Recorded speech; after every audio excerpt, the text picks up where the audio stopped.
lugar, eu quero agradecer aos organizadores o convite para participar do seminário de História Religiosa. Vejo um pouquinho mais de voz. Tá, ótimo. Então, o tema da minha palestra é espiritualidade mística entre frades menores, entre carmelitas no Brasil colonial. Antes de abordar o tema, é necessário conceituar mística. A palavra designa um domínio da experiência humana que procura aceder a Deus ou às realidades ocultas.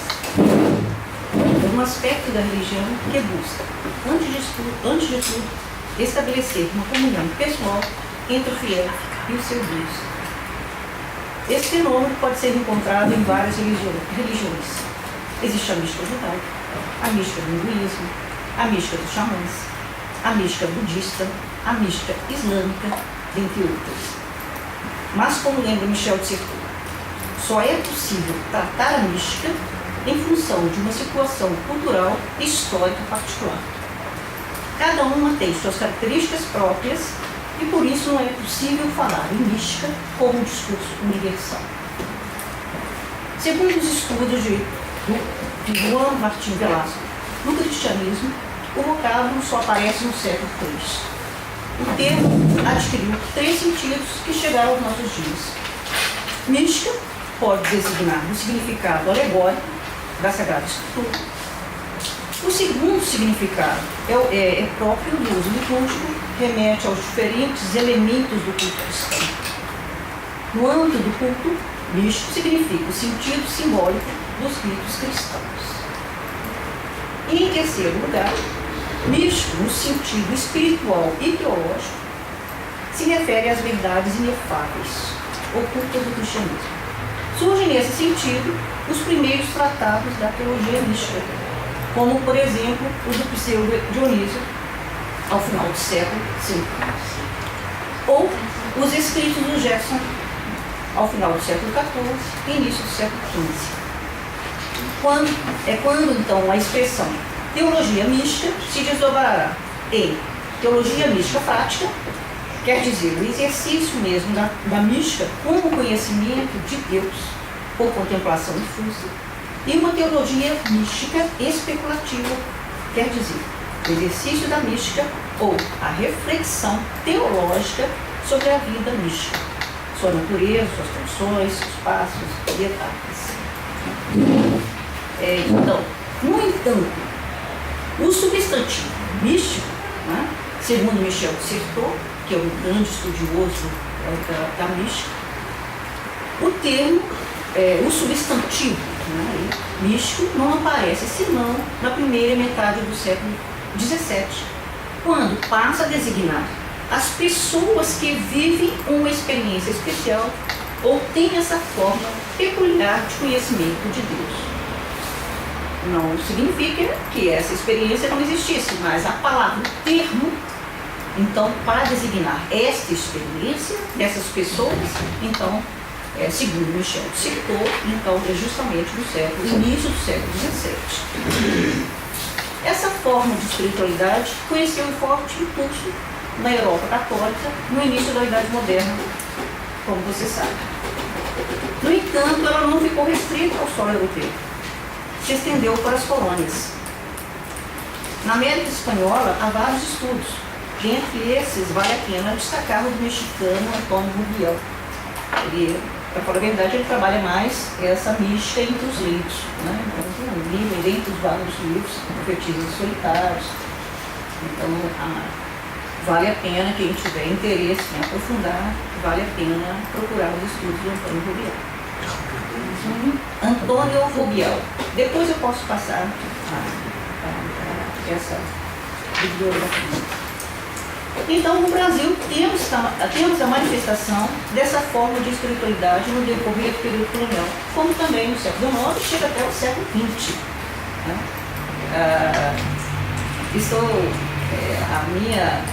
A minha comunicação, então, o seu trabalho, é período colonial. Mas não significa, nós temos manifestações dessa espiritualidade por todo o século XIX e inclusive XX. Né? o recorte da pesquisa. A pesquisa centrou nos frades menores, na província de Santo Antônio de Portugal, e províncias da Imaculada Conceição e Santo Antônio do Brasil, além dos seminários de Varatojo e Brancânia, pelo fato de serem locais de formação de missionários que circularam pela Península Ibérica e colônias. Como se sabe, isso aqui é só uma parte, a ordem dos frades menores se encontrava dividida em várias províncias autônomas, então cada uma com suas regras e estatutos próprios. Então, no final do século XVIII, quando Dona Maria I mandou fazer um inventário das ordens presentes no solo português e ordenou que fossem contabilizados todos os seus integrantes, os frades menores encontravam-se divididos em 8 províncias: Portugal, Algarve, Piedade, São João Evangelista, Arrada, Santo Antônio, Soledade e Conceição, e com 5 seminários autônomos de missionários apostólicos. Varatojo e Brancânia, aí criado pelo famoso Frei Antônio das Chagas, São Vinhais, Mesão Frio e Valpera, além das custódias de São Tiago Menor, na Madeira, e da Conceição, na Ilha de Açores e Santa Maria e São Miguel. E na Índia, a ordem contava com as províncias de São Tomé e Madre de Deus. No Brasil, as províncias da Imaculada Conceição e Santo Antônio, que eram antigas custódias portuguesas, ganharam autonomia no século XVII. No entanto, a província de Santo Antônio de Portugal continuou a manter a sua jurisdição sobre os conventos de Grão-Pará e Maranhão, que tinham por missão desenvolver trabalho doutrinário junto aos índios da América Portuguesa. Então, por isso também eu trabalho com a província de Santo Antônio de Portugal. Dentre os carmelitas, a análise teve como objeto o Carmelo Descalço, da província de São Felipe, visto-se este ramo do Carmelo com destaque maior no campo da espiritualidade mística, talvez mesmo pela influência da mestra da Ordem de Santa Teresa, mas a pesquisa também se estendeu para os demais membros da Ordem do Carmo, principalmente para aqueles que tiveram uma relação mais estreita com os leigos. A investigação foi realizada tendo por base a seguinte documentação. Eu trabalhei com as crônicas das ordens religiosas dos franciscanos, relativas ao Brasil, aí Frei Antônio de Santa Maria Jabotão e também do Frei Apolinário da Conceição. E de Portugal, Frei Antônio da Piedade, autor do Espelho dos Penitentes e Crônica das Províncias de Santa Maria da Rádio, e também com o Frei Marcos de Lisboa. Dos carmelitas descalços, eu trabalhei com as crônicas dos carmelitas, do Frei Belchior de Santana e Frei João Sacramento. E também com os manuscritos da cronologia dos carmelitas descalços, essa parte relativa ao Brasil. São manuscritos que estão aqui na seção reservada da Biblioteca Nacional. Trabalhei ainda com os inventários dos conventos, disponíveis no Arquivo Nacional da Convenção, com os estatutos e regras das casas religiosas, as correspondências dos governadores e autoridades enviadas ao Conselho Ultramarino. Trabalhei com os cadernos do promotor da Inquisição de Lisboa, as biografias sobre religiosas, como a do Dom Monteiro David, que escreveu a respeito de uma religiosa, os livros de Dom Domingos Loureiro, chamado Desagravos do Brasil e Glórias de Pernambuco, onde o autor faz um inventário de homens e mulheres que se destacaram com dons sobrenaturais. O livro de Dom Domingos é um livro similar ao do padre Jorge Cardoso, A Geologia Lusitana. Bom, nessa documentação toda eu busquei averiguar a difusão da espiritualidade ascético-mística no período colonial, no Brasil, no período colonial, e como essas experiências eram valorizadas, idealizadas e representadas pelos frades e que acabaram por influenciar os leigos. Esse amplo desejo de encontro com Deus envolvia técnicas mentais e físicas que configuravam caminhos para a união divina. O conceito de representação aqui eu trabalho muito com um conceito de Michel de Certeau, eu não posso desenvolver por causa do tempo, mas enfim, é o conceito de representação aqui que eu trabalho. Dessa forma, eu parto do pressuposto teórico que essa motivação fez parte de uma construção histórica e cultural. propiciada quer pelos modelos de santos divulgados na época, quer pelas práticas religiosas e leituras no interior dos conventos. Ou seja, entendo que o contexto social motivou a busca dessa espiritualidade. Nas crônicas dos frades menores, de Frei Antônio de Santa Maria Jabotão e na de Frei Apolinário da Conceição, são listados vários religiosos que morreram com odor de santidade. Percebe-se através dos relatos dos cronistas uma idealização das práticas ascéticas, quando os cronistas procuram enaltecer a vida de virtudes desses homens. Busca então perceber nos discursos os valores que orientam as escolhas religiosas. Não quero com isso dizer que o sujeito é só resultado de uma cultura, né? E que mas eu quero dizer que ele é orientado por uma matriz cultural, mas ele não é só resultado. Penso aqui também no texto do Norberto Elias, né, A Sociedade dos Indivíduos, né, então, assim, toda aquela discussão entre se o sujeito entre sociedade e indivíduo. Então, a partir dessa matriz teórica que eu penso aqui. Quando destacar os dons sobrenaturais de alguns de seus membros, os cronistas eram influenciados pelos modelos divulgados pela literatura geográfica. Assim como eles eram influenciados pelos textos, eles próprios divulgavam as formas de preces que faziam parte da preparação para chegar à contemplação e projetavam o ideal para outras pessoas. Então, são vários os casos de manifestações de dons sobrenaturais vivenciados pelos frades na América Portuguesa. Eu continuei nas crônicas e nas memórias, né? Eu destaquei alguns, e desses alguns eu vou apresentar esses, depois vou apresentar uma outra situação completamente diferente, de carmelitas, né? Que foge, situação essa que foge completamente a esse modelo que eu vou apresentar. Mas enfim, selecionei alguns frades destacados em função da sua santidade. Né? Primeiro foi Pedro Palácios, que foi descrito em várias crônicas. A primeira, ele aparece na crônica do Frei Antônio da Piedade, autor do Espelho dos Penitentes e Crônica da Província de Santa Maria da Rá. Ele aparece no texto do Frei Apolinário da Conceição, na primazia seráfica na região da América. No texto do Frei Antônio de Santa Maria Jabotão, no Logo Seráfico, Brasil, e ainda no A Geologia Lusitana, no Padre Jorge Camões. Frei Pedro Palácio. Quem foi Pedro Palácio? Bom, segundo todas essas crônicas, Frei Pedro Palácios foram franciscanos, que após viver alguns anos no convento da Rábida, foi para o Brasil em meados do século XVI e adotou uma vida de eremita. Ele escalou o morro em 1558, na Vila Velha, que é no atual estado do Espírito Santo. Ele foi com o quadro de Nossa Senhora e recolheu-se ali numa gruta ao pé de um rochedo. Depois edificou uma capelinha dedicada a São Francisco e mais tarde uma outra, mais ao alto, em honra a Nossa Senhora da Penha. Bom, Pedro Palácios era visto pelos moradores do lugar como um santo. E quando morreu em 1570, o povo da vila se aglomerou em volta do seu corpo para disputar o seu hábito. Mais tarde, o local onde havia construído a ermida, dedicada a Nossa Senhora da Penha, em cima de um morro, foi edificado o convento franciscano da Penha.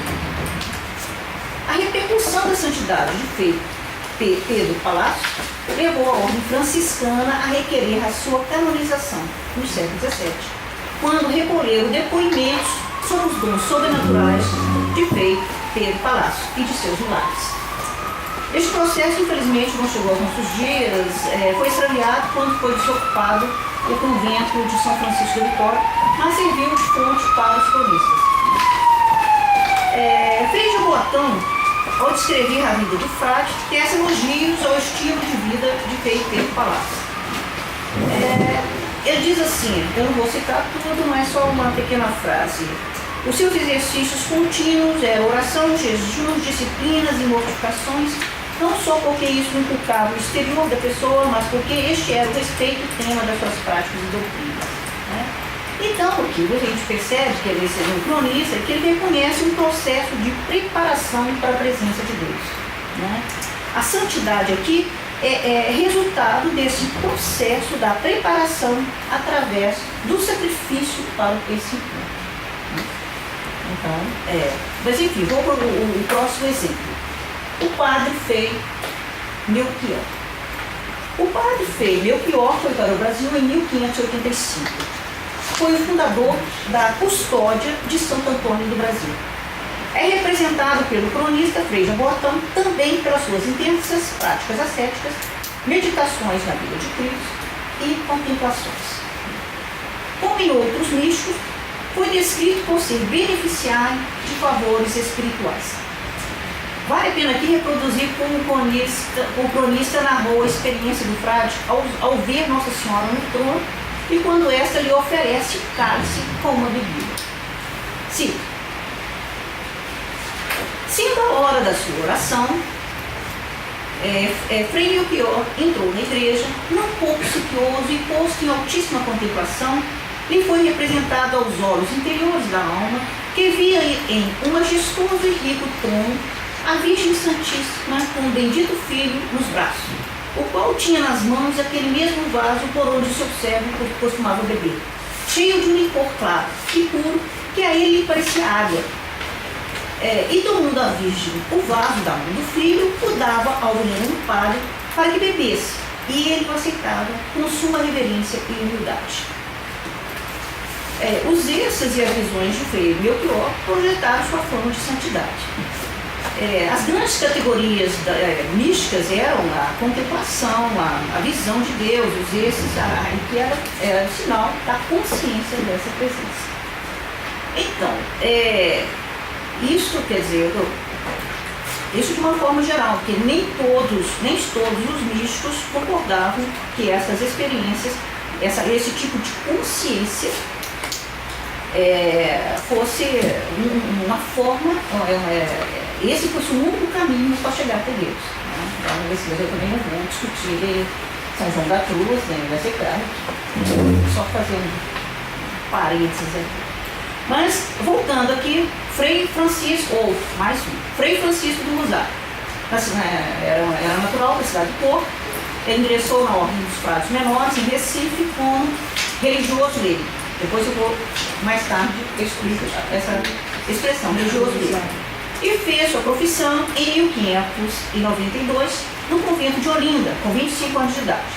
Foi enviado para o trabalho de catequese no Maranhão, Grão-Pará e pelo Rio Amazonas. Foi retratado nas crônicas pelo conjunto de suas práticas ascéticas, ou seja, pobreza extrema, mortificação do corpo, contínuas vigílias, disciplinas e jejum. Segundo Jaboatão, Frei Francisco era assíduo leitor de livros espirituais e que Deus tinha lhe conferido a graça de conhecer interiores e de prevenir futuros. Frei Cosme São Damião. Frei Cosme fez sua profissão no convento de Olinda em 1592, quando contava com 25 anos de idade. Também foi retratado por suas práticas ascéticas e descrito como um reformador de santidade. Aqui eu vou pular esse daqui, porque também é muito repetitivo, mas alguns aqui eu acho que vale a pena destacar. O Frei Manuel dos Anjos. Na segunda metade do século XVII, Frei Manuel dos Anjos foi para o Rio de Janeiro e lutou para ser admitido como religioso leigo no convento franciscano de Santo Antônio. Ele ingressou no convento como alfaiate, pois foi essa a condição imposta pelos superiores pelo fato dele não ter estudos e não saber o latim. Recebeu o hábito e fez a profissão como irmão leigo. A respeito desse frade, Jaboatão escreve: foi visto muitas vezes em êxtases, absorto e alienado sentidos.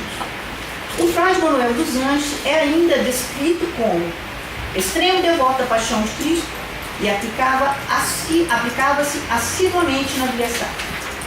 Pelos seus conhecimentos em teologia, o cronista acreditava ter sido esse frade beneficiário da ciência infusa, pelo fato de não ter obtido formação escolar.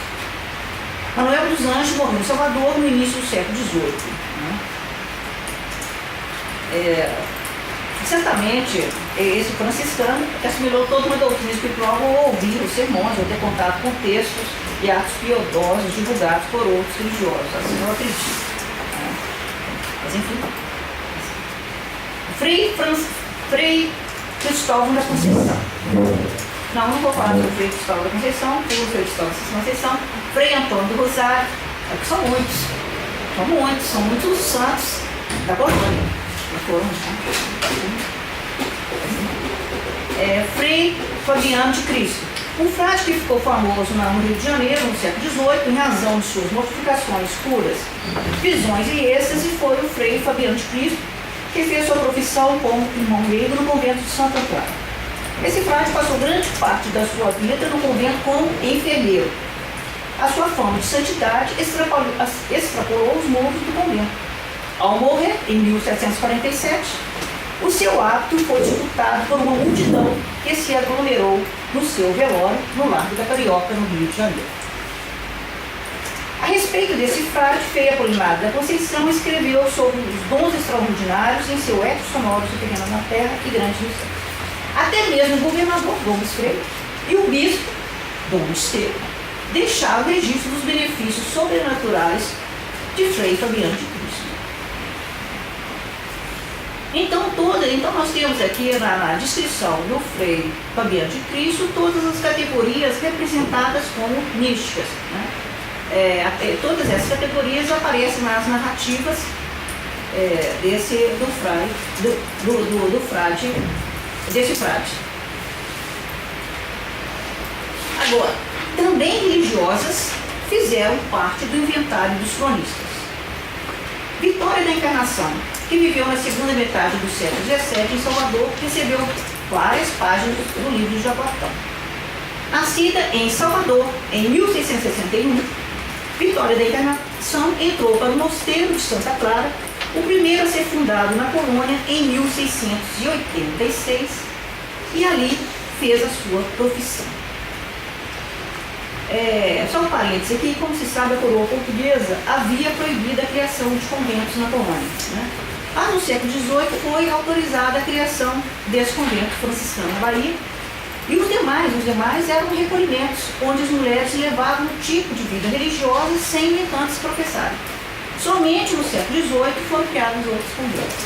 Então, mas voltando aqui, na crônica de Jaboatão, então, Jaboatão elogiava as penitências feitas pela religiosa. Enfim, eu peço a paciência de vocês, mas estou lendo novamente porque é muito interessante assim, o elogio que ele faz. Olhem só. Debaixo dos vestidos comuns da religiosa, traziam os ásperos cilícios da penitência. Nas sextas-feiras, corria de noite a via sacra com uma pesada cruz às costas e uma coroa de espinhos na cabeça. E em cada uma das estações, tomava uma larga disciplina que muitas vezes durava mais de meia hora. E no fim, descarregava em seu virginal rosto um chuveiro de bofetadas tão cruéis que lhe inchavam e denegriam as faces, as quais, ao dia seguinte, atava com um lenço para se encobrir aquele lívido tumor. Mais à frente, no seu texto, o cronista continuava a promover a religiosa pelas severas penitências. Era muitas vezes preciso caiar as paredes do coro, por se acharem batizadas de sangue.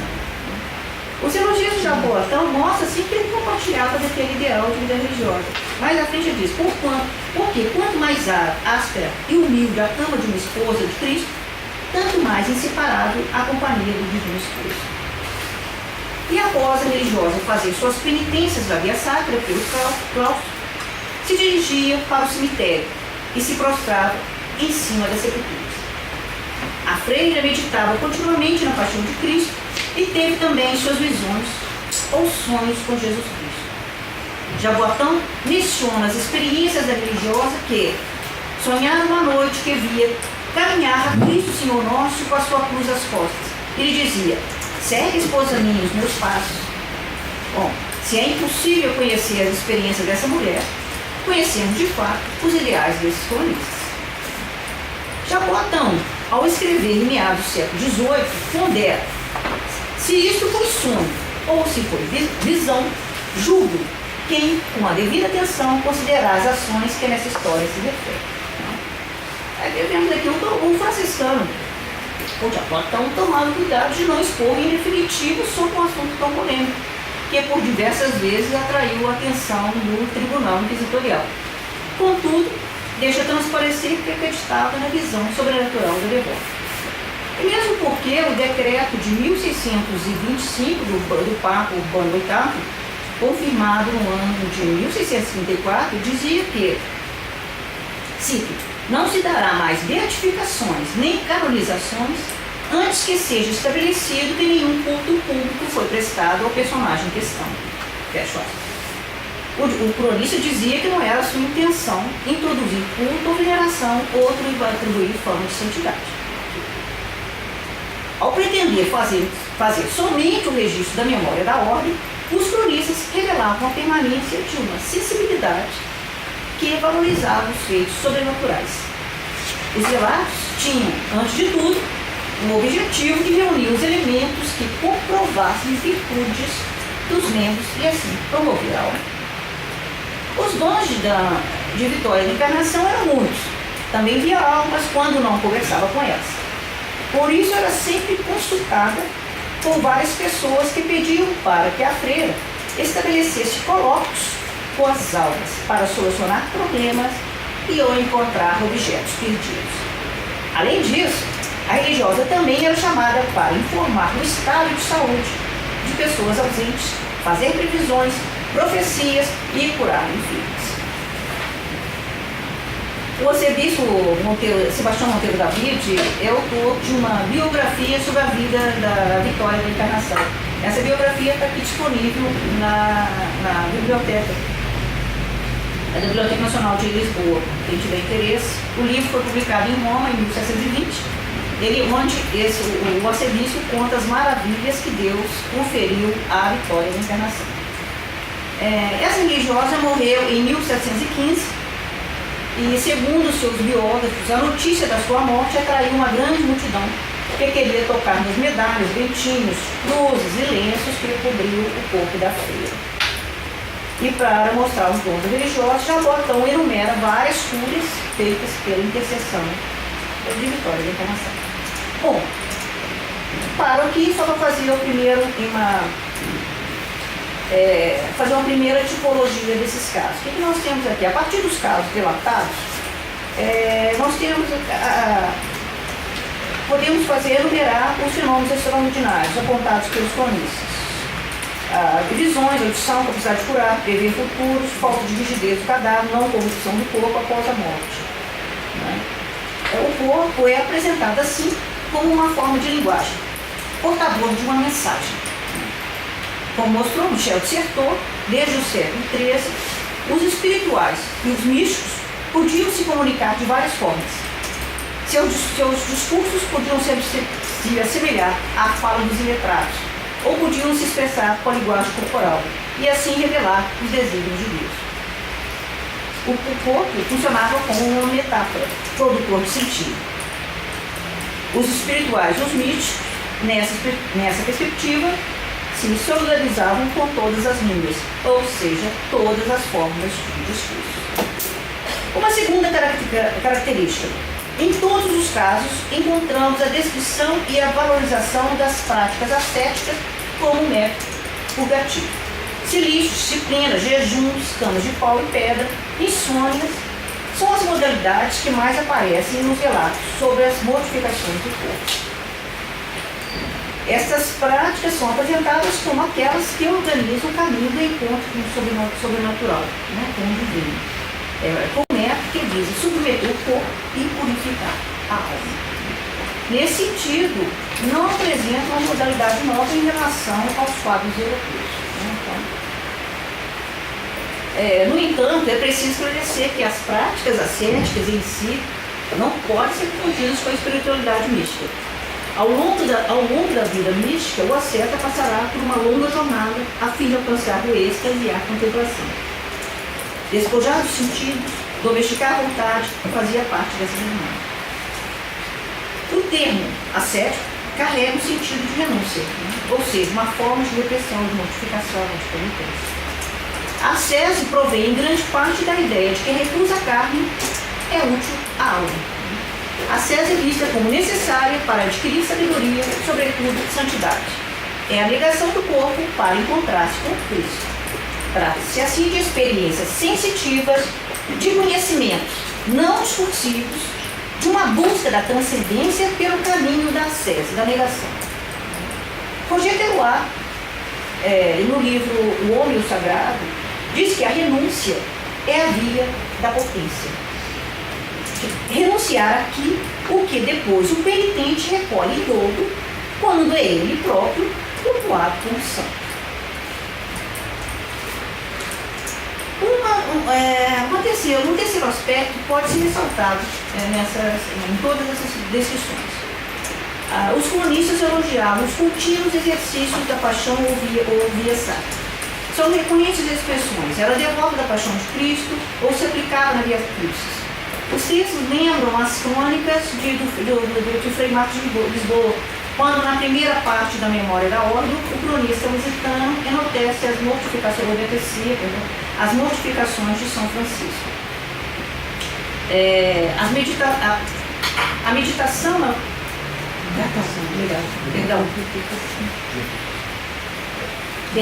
A meditação na paixão de Cristo foi um método muito divulgado no início da Idade Moderna como uma das práticas da oração mental.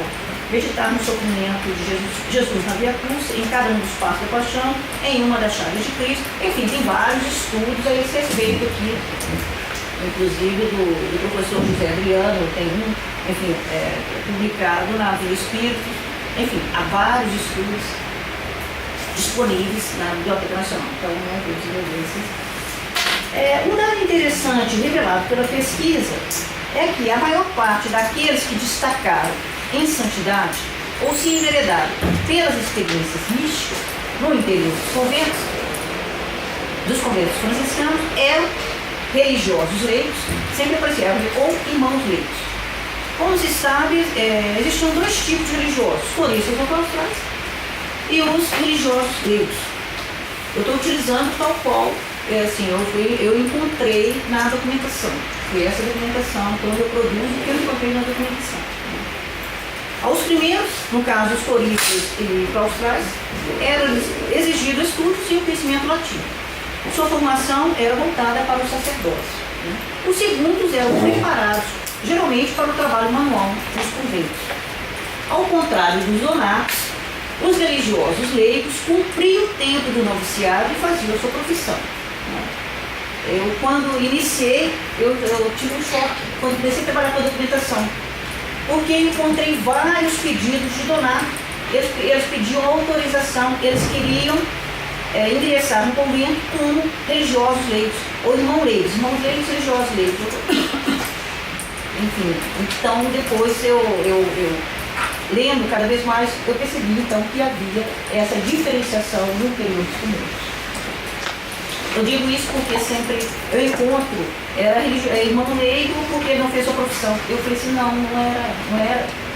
Na documentação que eu trabalho, depois, se tiver algum religioso aqui da ordem, pode esclarecer isso pra gente. Eu peço, por favor. Mas enfim, assim que eu encontrei na documentação e eu falo, depois eu passo a palavra para os especialistas. Né? Agora, há um outro caso completamente diferente que rompe com essa que eu vou apresentar aqui. Alguns frades carmelitas, isso no Brasil colonial, no século XVIII, resolveram inovar em suas práticas. Quando no trabalho missionário, junto aos índios do aldeamento de Boa Vista, na capitania de Paraíba, resolveram aproveitar de um ritual chamado Jurema Sagrada para então fazer sua catequese. Né? Então, responsáveis pelo trabalho de catequese, lá junto aos indígenas de Canindé e Chucuru, na Paraíba.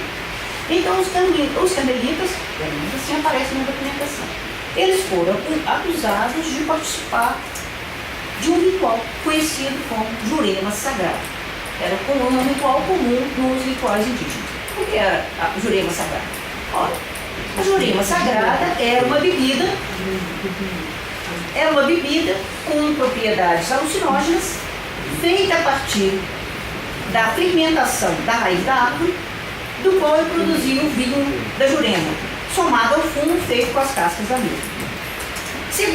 A segunda carta do capitão Pedro Monteiro de Mendonça, de 9 de julho de 1740, os índios ingeriam a bebida incentivados pelos carmelitas. O governador de Pernambuco, Henrique Luiz Pereira Freire, endereçou também uma carta ao Conselho Ultramarino do rei Dom João V a informar sobre o uso que fazem os índios de uma bebida chamada Jurema e comunicou a prisão de índios em nome do Santo Ofício e a conveniência de se criar uma junta das missões na Paraíba. Bom, o ritual, que envolvia cânticos e o uso da bebida, provocava um transe entre os seus participantes, que eram assim conduzidos para o contato com o mundo sagrado. Alguns grupos indígenas recorriam a essa bebida em seus rituais como forma de, através da cesse, através do êxtase, suscitar o contato com certas divindades. Sob o efeito da bebida, os participantes experimentavam uma série de visões. O historiador Sérgio Brozinski havia chamado a atenção para o êxtase xamânico advindo do cerimonial, envolvendo elementos alucinógenos para obter a comunicação com os deuses. Provavelmente, essa é a minha interpretação. Provavelmente os carmelitas quiseram, a partir da bebida, entrar igualmente na esfera do sagrado e aproveitaram, então, o ritual para a doutrinação dos índios, substituindo os espíritos ou entidades indígenas pelas cristãs. Talvez quisessem mostrar aos indígenas o imaginário católico, tendo como recurso as viagens proporcionadas pelas bebidas. Os carmelitas também, eles próprios, ingressavam na esfera do sagrado, não pela sese, mas pela ingestão do vinho da Jurema. A experiência não foi muito adiante porque os frades carmelitas foram afastados do trabalho missionário. Na classificação feita por Roger Bastide, podemos ver aqui a substituição do misticismo ascético por um misticismo orgiástico. Essa classificação do Bastide. 20 anos mais tarde, em 1760, Frei Manuel da Penha do Rosário registrava ainda a permanência desse ritual ao relatar que em Pernambuco é prática beber-se certas bebidas de uma raiz chamada Jurema, não só com o pretexto de, senão para ver Deus e as almas dos defuntos, e estes abusos praticavam os negros, os vermelhos e ainda os brancos. Bom, de outra forma, os franciscanos e carmelitas, no trabalho doutrinário, junto aos colonos portugueses e seus filhos, atraíram homens e mulheres para as práticas ascéticas que não poucas vezes os conduziam para uma espiritualidade mística. Um exemplo pode ser dado por Madre Jacinta de São José, que é filha de um fidalgo português na primeira metade do século XVIII. Jacinta é considerada a criadora do caminho descalço no Brasil. Nascida em 1715, no Rio de Janeiro, desde menina buscou construir então uma vida de santidade. Ela é irmã professa na Ordem Terceira de São Francisco, no Rio de Janeiro, e não sabemos com quem começou a ler as obras de Teresa d'Ávila. Certo é que resolveu, já adulta, resolveu se afastar de tudo, e acompanhada de sua irmã, ela foi viver numa chácara chamada Chácara da Bica. Naquela época ela estava afastada, hoje no bairro Santa Teresa, naquela época estava afastada do centro. Então ela foi viver onde se aplicava em árduas práticas ascéticas. Segundo seu confessor, as suas manifestações místicas tiveram início ainda na infância, quando a própria Santa Teresa que ele teria aparecido. Jacinta, na idade adulta, tinha lido os livros de Santa Teresa, como eu constatei na biblioteca, no acervo do convento de Santa Teresa. Realmente ele está lá e com a assinatura da Jacinta. Então, tal como Teresa, Jacinta teve também visões imaginárias e constantemente a Santa de Castela lhe aparecia para livrar de várias situações, do demônio, do fogo. A Beata, assim como Santa Teresa, além das visões e revelações, escreveu suas contas de consciência e buscou seguir a messa ao redigir a regra para o seu convento, com base nos estatutos dos descalços, adaptado ao solo colonial. Era uma santa de Castela, adepta da meditação nas chaves do Senhor. Para isso, providenciou imagens da paixão para o convento. A força das imagens dramáticas oferecidas pela placa do barroco facilitava a meditação. Certo é que a sua obstinação em criar o convento teresiano a fez vir a Portugal para conseguir a licença régia e eclesiástica para aquele convento. Foi sabatinada com um oratoriano, após ter sido denunciada ao Santo Ofício. Ela foi denunciada pelo Bispo do Rio de Janeiro como embusteira. Nesse meio tempo, o edifício do convento, já em construção, que foi com o apoio do governador, o governador que acreditava muito na santidade da Jacinta, já estava quase pronto. Quando ela regressa ao Brasil, ela foi morar nesse convento, situado hoje no bairro Santa Teresa. Então é um convento que vale a pena conhecer. Enfim, vou pular aqui um pouquinho, vou citar também dois irmãos, eu acho que são os casos paradigmáticos, são irmãos terceiros, um Antônio de Bracarena, o outro irmão, um irmão terceiro do Carmo, e o outro irmão, o irmão terceiro, São Francisco Lourenço de Nossa Senhora.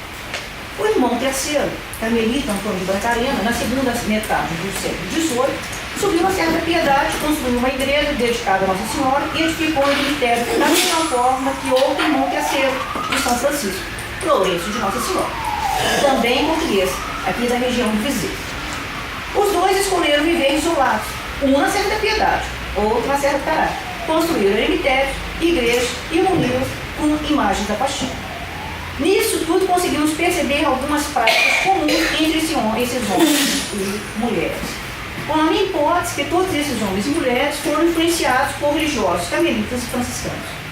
Lourenço de Nossa Senhora era um irmão terceiro, como eu já disse, de São Francisco, fez a sua profissão na igreja da Ordem Diamantina. Mas, enfim, quero pular um pouco, estou preocupado com o tempo. Mas, pode, então tá. Mas a gente não sabe as razões porque ele foi construir o cemitério de Caraça. Quem tiver curiosidade, é só entrar na internet e está o cemitério de Caraça. Aquilo vale a pena visitar. Quem visitar o Brasil, vale a pena. Cemitério de Caraça, Caraça. Hoje, era o antigo cemitério, né? Eu não sei quando ele foi criado. Quando ele foi criado pelo irmão.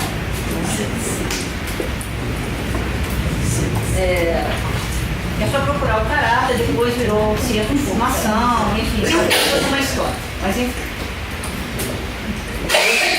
O indício de sua formação, que está mais interessante, eu acho que é essa parte, o indício de sua formação, de sua escolha, é a sua carta enviada ao Conselho Camarino a requerer que a coroa autorizasse a ida de frades de onde? De Varadores, para o seu eremitério.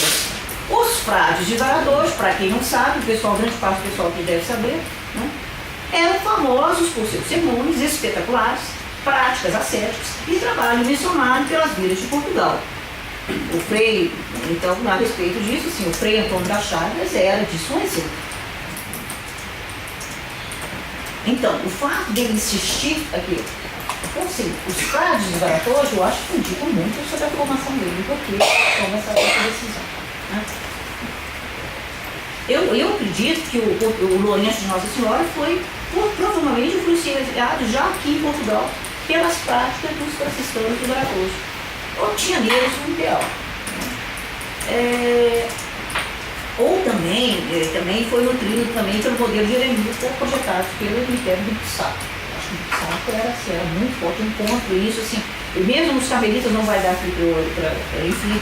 No tomo da cronologia carmelitana, o quarto tomo, enfim, o autor, que é anônimo, ele fala o tempo inteiro que os carmelitas, eles voltavam e eles falavam assim, ele foi para o santo deserto, ele foi pela terceira vez para o santo ermo. Então a forma como eles falam do saco como santo ermo, lugar ideal, eles parecem, quase que suspira aqui no céu. É muito interessante. Então, eu acho que tem isso também, que é muito forte, essa presença desses lugares, como lugares santos. Então, formados numa ideologia religiosa que configura o ideal como lugar de acesso,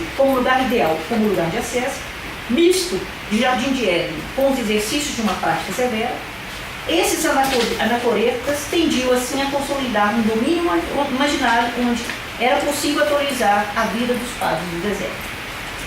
Mas, para finalizar, e com o objetivo de melhor perceber a formação dos frades, busquei conhecer a leitura praticada no interior dos conventos, a fim de perceber a agitação dessa espiritualidade. Vou citar rapidinho, você está na hora para o meu tempo.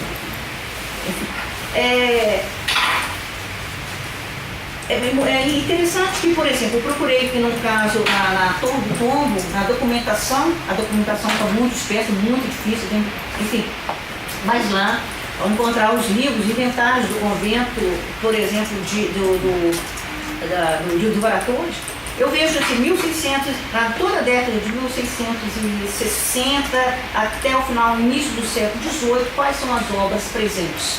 Né? São as obras do São Boaventura, os livros Vida Crística, Duas Partes da Crônica, Refeição Espiritual, Flor Santório, As Regras, e dentre esses, assim, o Argo Vida, quer dizer, atribuída a São Boaventura, pode ser também, porque ele não tem ali a autoria, né? Pode ser também do Bertinho de Casar, mas acredito que seja do São Boaventura. Só sei que constitui um texto capital para a formação espiritual ao lado do itinerário da alma para Deus. Que também, assim, nesse itinerário da alma para Deus, nos 4 primeiros capítulos do itinerário, São Boaventura apresenta as meditações sobre o reflexo de Deus no mundo material e na alma. Os 2 capítulos seguintes se dedicam à contemplação de Deus. E no último, a alma é arrebatada pelo êxtase místico e com Cristo ressuscitado passa da morte à vida. É interessante ter esse livro, o livro de Vida Cristo, eu vejo que eles repetem em vários inventários, não dá para falar todos sobre o inventário, onde que eles estavam presentes. Eles falam que estavam no refeitório, e no refeitório na leitoria, para ser lido na leitoria, chama leitoria. E nas.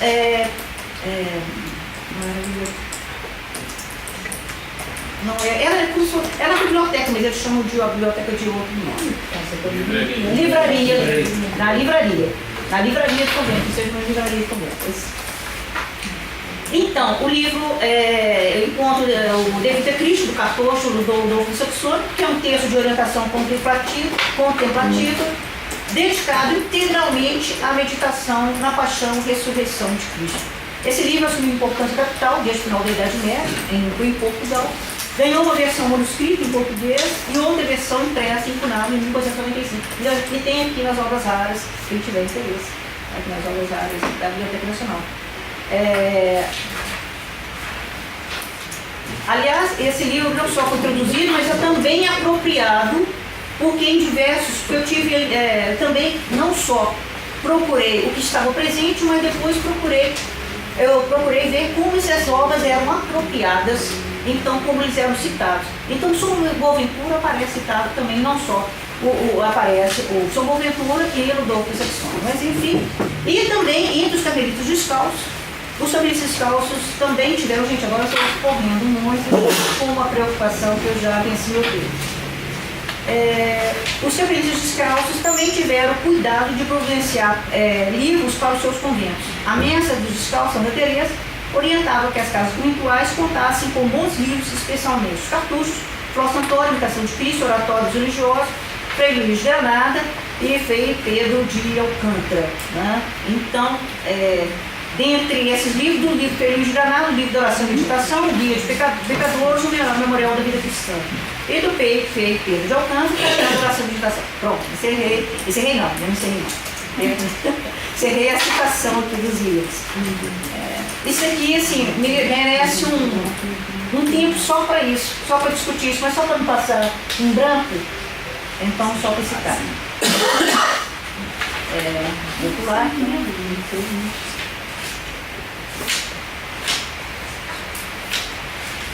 Eu vou selecionar aqui, só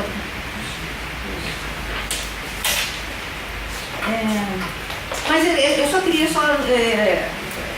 insistir que, assim, todo esse movimento que teve por base a oração mental, que eu vejo, assim, grande parte nesses livros, né, esses livros orientavam muito para a oração mental, esse movimento intensificou no século XVII e prolongou por todo o século XVII, arrastando até o início do XVIII, e também muito presente no Brasil, né?